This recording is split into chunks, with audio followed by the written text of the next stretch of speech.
Hello everyone guys, मेरो आफन्त मेरो काका चाहिँ यस्तो जग्गामा बसेको रहेछ। अल जग्गामा बसेको रहेछ। सुन्तलाहरू पनि दामी दामी फलेको छ।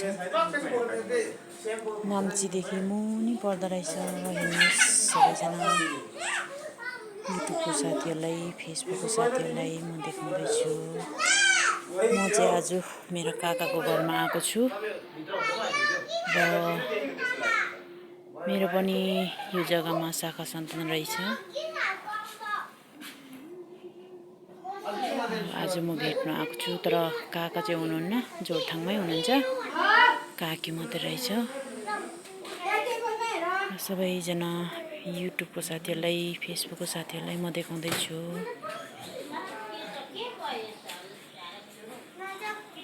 सबैजनाले माया गरिदिनु होला। मैले मेरो शाखा सन्तान भेटेकोमा खुसी लागेर भिडियो बनाएको। र सबैजनालाई गुड नाइट।